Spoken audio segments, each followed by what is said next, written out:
Container garden benefits. No one knows when our ancestors first began container gardening, but container gardening dates back at least thousands of years in ancient cultures like Nile Valley civilization in Africa, Dravidian civilization in India, and ancient Babylon. Much later in history, the Moors also practiced container gardening during their 800-year rule in Spain. There are many reasons why these ancients may have started container gardening. Mobility. As the seasons change, temperatures become significantly hotter or colder. Plants that easily grow in one season can struggle to survive in another season. Many plants like tomatoes and peppers are one-season plants. They grow best in the summer. As the day and nighttime temperatures drop, the plants begin to stop producing and, eventually, die off. By growing these plants in containers, you can extend the growing season by moving them into a greenhouse or even inside of your home. Also, if you must move to another residence, for whatever reason, you can simply take your plants with you. Food preservation. By moving containers to various locations, you can ensure they continue to receive the light necessary to continue growing. What better way to preserve food than to keep it alive? Watering. The options for watering containers vary greatly. You can water containers all the ways you water in-ground plants. One thing you can do with containers that you can't do with in-ground plants is take your containers to the water source. Hanging containers are especially easy to transport to the water source. Hydroponics. As the most ancient of people, we have practiced just about every survival garden method imaginable. Containers permitted us to practice a form of hydroponics dating back thousands of years.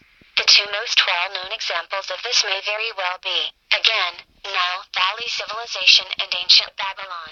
Our ancestors also practiced hydroponics in South America during the time of the Olmecs, Mayans, and Incas.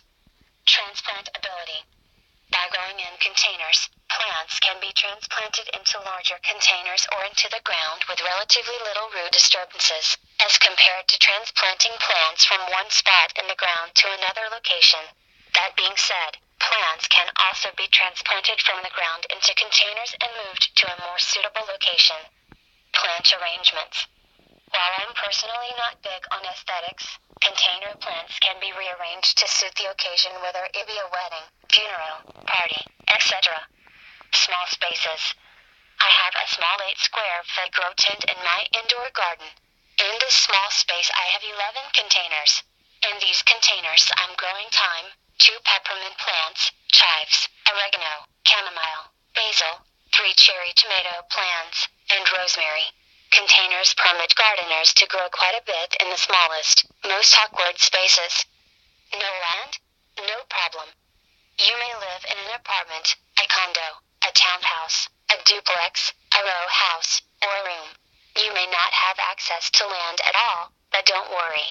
If you want to grow food, you can grow some of your own organic fruits, vegetables, and herbs indoors in containers. Plant diversity. Containers permit growers to grow a wide variety of plants in a small space. The plants you choose to grow may have varying water requirements, but as long as the temperature and light requirements are similar, you can grow a diversity of plants in the same area. If one plant requires much more water than another, simply grow one in a self-watering container and the other in a traditional container, allowing it to dry out in between watering. Fertilizing. Each plant has its own fertilizing needs, so containers permit you to tailor your feedings according to the plant growing in it. Oregano needs very little fertilization, if any at all. Container tomatoes, on the other hand, need to be fertilized pretty frequently. If they were growing together in the ground, the oregano may be over-fertilized while the tomato plant might be under-fertilized. Free containers. While land is seldom gifted, containers are gifted pretty regularly. Well, that's been my experience, especially to beginner gardeners. In fact, my goal for 2017 is to donate containers, or build a small raised bed, for 5 beginner gardeners, with less than a few years of experience. Also, containers can be made using water bottles, buckets, baskets, cans, or whatever else you can think to use. Garden pests. Containers make it more difficult for garden pests to access your plants. Containers can be raised out of reach of certain pests like groundhogs, raccoons, snails, and slugs. Soil contamination. By using homemade or store-bought potting mix or soil in your container garden, you won't have to be as concerned with soil contamination as with in-ground gardens. Weeds. Weeds are nowhere near as much of a problem in container gardening as they are in conventional gardens. If weeds do appear in your containers, they are easily removed by hand. No need for the environmental enemies called commercial weed killers. Seniors and people with disabilities. Containers can be raised to a height that makes plants easily accessible to seniors and people with mobility disabilities. Like everything else that has benefits, container gardening also has its share of disadvantages.